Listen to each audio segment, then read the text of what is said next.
Jamie Cohen, and one of the partners in Cohen, Decker, Pex Brosh law offices. I'm here today. We're going to talk about a variety of things, but specifically we're talking about our income home project and also real estate investment. But my primary role is a U.S. lawyer practicing here in Israel, doing immigration to the United States and business visas as well as U.S. taxes.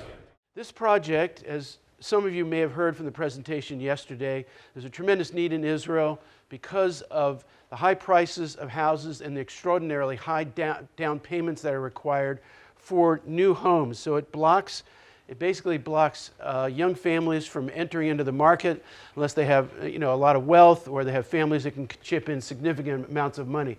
So we've developed, really Alex, my partner here, developed this project. The idea is to match investors and purchasers together so that essentially their investors will get a good return on their investment, both in the terms of like a second mortgage payment, which we'll explain in a minute, and then also they retain an equity interest in the home. The benefit for the Israeli residents are that they actually can get into a home without saving an extraordinary amount of money. As it says here, it's an opportunity for foreign investors to invest in Israeli real estate. One of the big problems here for a foreign investor is that you have to pay at least a minimum of an 8% purchase tax on any time you're doing an investment, because the way this is designed, you avoid the purchase tax because an Israeli purchaser for a first-time home doesn't have to pay the tax, and so consequently, since the investor is going through the purchaser, you avoid the tax consequences.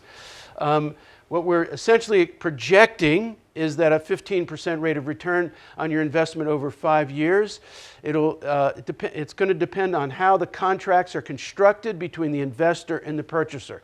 So you can involve a contract so that the investor can get out after 5 years or 10 years or whatever. So however the contract is constructed between the two parties, then that will lead to, based on the rate of return and so forth. And I'll explain again a little bit more specifically in a minute. So again, the idea is that we're going to have pre-qualified Israeli residents. So essentially what will happen is for most Israelis, they are going to have to get a mortgage from a bank to be able to get into a home, like most people anywhere in the world, including the United States. And big problem, of course, is the down payment here is 30%. It's very high.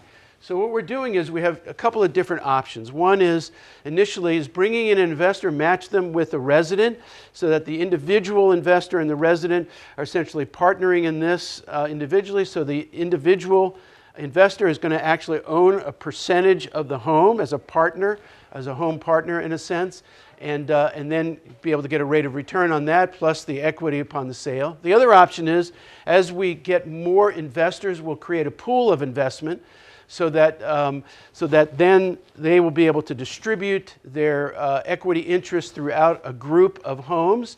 And so in a sense, it's a way of protecting the investor's interest through a distribution benefit. The investor's benefit, you get a stable rate of return because of you're going to get a monthly, essentially, mortgage payment. It's going to operate like a second mortgage on a home is essentially what it is. Plus, you're going to have an equity interest so that when the house is sold, whatever the investor's percentage of interest is, they'll get a percentage of the sale price based upon that.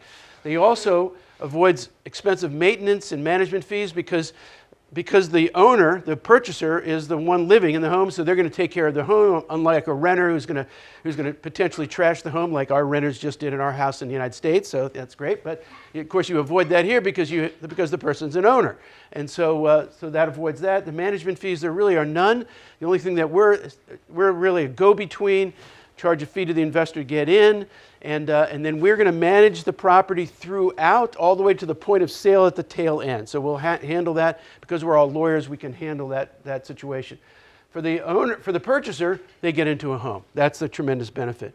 Essentially, what's going to happen, this is the way the process is really going to work. You're going to have a purchaser wants to purchase a home. We'll match them with an individual investor or the pool.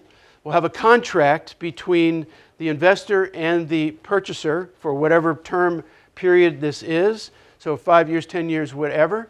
Then we'll set up an arrangement where the purchaser is going to be, and we'll be doing all the legal work, all the contractual work, Purchaser's going to be paying the investor. They pay obviously the bank mortgage first, then the investor as a second mortgage holder, and then they'll continue to pay that on a monthly basis. At the time they're ready for the sale, then we'll operate the whole selling process, make sure the percentages are spread accordingly, according to the law, and the investor gets his percentage of sale and so on. An expected rate of return over the term of the investment, somewhere between 15 and 50%. Obviously, it's going to be based on how long you're going to hold on to the property, and also based upon the Israeli market rates and so on.